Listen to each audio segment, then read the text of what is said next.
보통 사랑은 무조건적이라고 생각을 합니다. 무조건적이지 않습니다. 에리 프롬의 책 제목을 잘 떠올려 보십시오. 사랑의 기술입니다.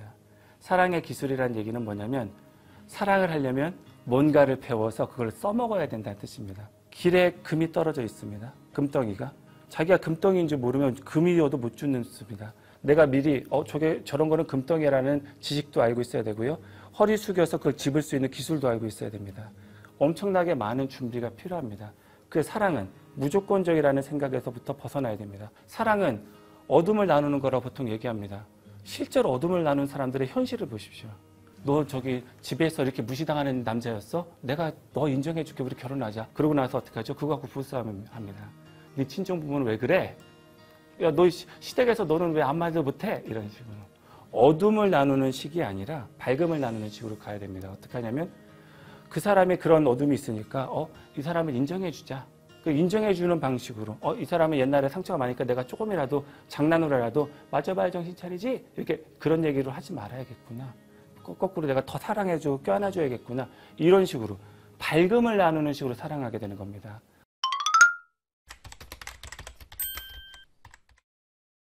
일단은 성숙하다는 것이 무엇인지 한번 생각해 보셔야 됩니다. 자기 인생을 책임질 수 있는 사람을 보고서 성숙하다고 합니다. 그러면 일단은 자기를 지키는 기술 혹은 자기를 지키고자 하는 마음이 먼저 있는 사람이 다르게 그럴 정도 성숙한 사람을 만나서 전혀 다른 존재, 사랑하는 존재가 되는 것이 성숙한 사랑입니다. 근데 보통은 자기가 아직 미완성되어 있으니까 이 사람이 내 거를 채워줄 거야 라고 생각한 건 사랑이 아니라 어떻게 보면 기생인 거죠. 혹은 거꾸로 내가 더 우월한 사람이니까 얘를 한번 키워주자. 사랑이 아니라 동정인 거죠. 그러니까 이게 지금 성숙한 사랑이란 거는 성숙한 존재가 먼저 되어야 되는 게임입니다.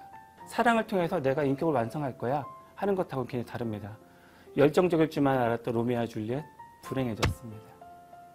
어떤 사람은 그럽니다. 사랑을 했지 않냐고 일주일 만에 죽었습니다. 정말로 그걸 바라는지 헌신만 할 줄 알았던 인어공주 한 번도 자기 왕자랑 이야기 나눠본 적이 없습니다. 사랑은 교류가 기본인데 교류해 본 적이 없습니다. 내가 갖고 있지 않은 어떤 요소를 갖고서 사랑을 통해서 그냥 한번 꿰어 맞추겠다. 굉장히 위험한 생각입니다. 자기부터 돌보고서 자기를 성숙시킨 다음에 만나야 되는 겁니다. 그래야지 그것이 성숙한 사랑이 될 수 있습니다.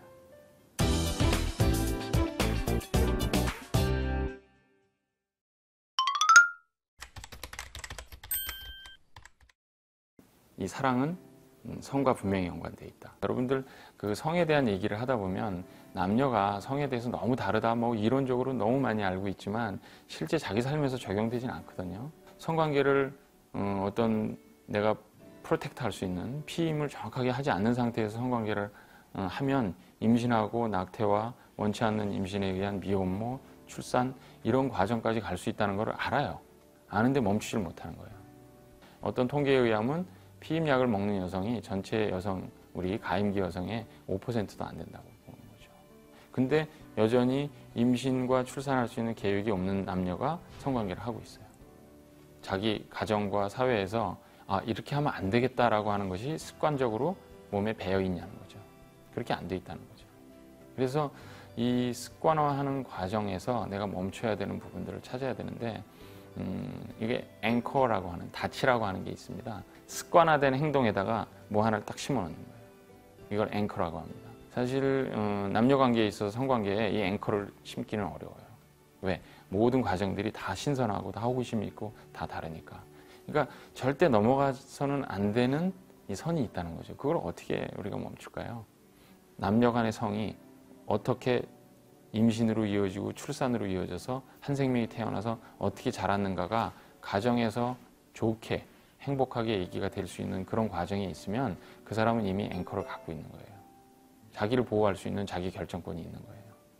그래서 이 아이가 엄마, 부모, 아빠로부터 받은 사랑과 성과 자기가 이렇게 양육해서 생명을 유지하고 있는 것이 하나가 된다는 것을 몸소 경험하면 다른 교육이 필요가 없고 저는 그것이 우리의 궁극적인 꿈과 목표가 됐으면 좋겠어요. 만일에 하나에 잘못 발을 들여놓으면 문제가 된다. 그럴 때 닷을 함부로 내리면 안 된다. 항구에 아무데나 정착하면 안 된다. 이런 것들에 대해서는 자기가 결정할 수 있어야 돼요. 단호하게 NO 할 수 있어야 돼요.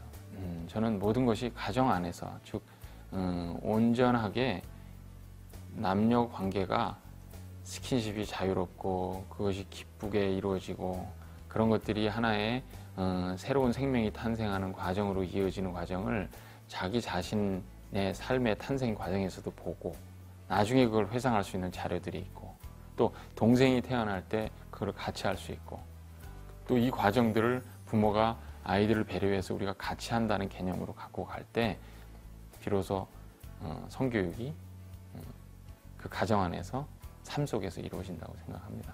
그래서 성은 생명이고 삶이다. 이렇게 얘기하고 있습니다.